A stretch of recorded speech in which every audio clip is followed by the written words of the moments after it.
Spoiler warning. Fallout 1's conclusion concludes Lucy's narrative. Maximus and the Ghoul have a plethora of unexpected turns and significant revelations. The plot of Fallout Season 1 mostly centers on the three main protagonists solving a mystery. The character in question is Dr. Wilzig, who is portrayed by Michael Emerson in the cast of Fallout Season 1. Fallout Season 1 on Prime Video is an exciting TV adaptation of Bethesda's series set after the events of the Fallout video games. A lot of information about the main characters is disclosed in the build-up to Fallout Season 1's conclusion. It is revealed that Walton Goggins, who plays the Fallout Ghoul, lived through the first nuclear holocaust, which occurred 200 years before the start of the series. However, Lucy in Ella Purnell's novel was born in a vault long after the bombs were dropped and had to come to the surface after her father was abducted by a group of raiders. Amazon's Fallout Season 1 features a dramatic conclusion that culminates all three narratives around the final significant character, Maximus, a squire of the Brotherhood of Steel. Where's my fucking family?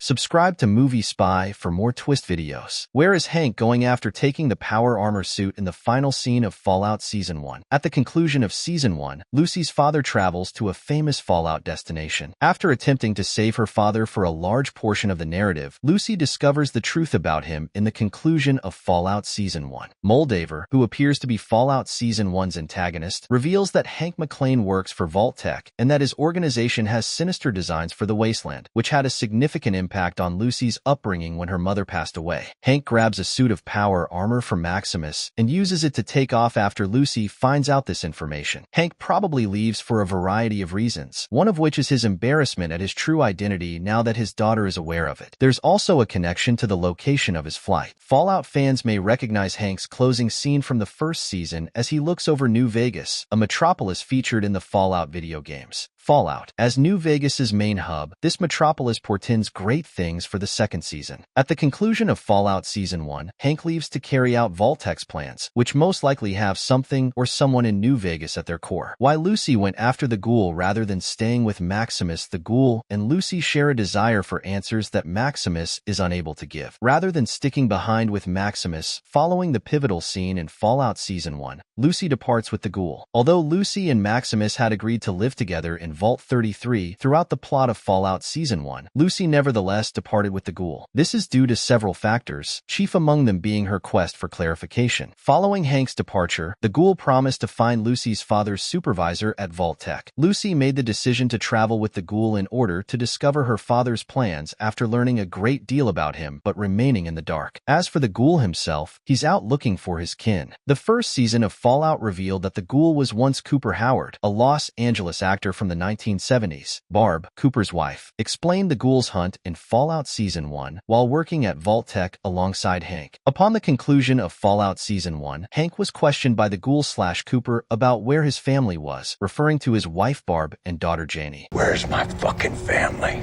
If he doesn't find out, he starts looking for Hank's boss, which sets up a mission for him and Lucy to solve together. Maximus's new position in the Steel Brotherhood. It was added that Lucy's decision to leave Maximus behind allowed him to advance in the Brotherhood's rank.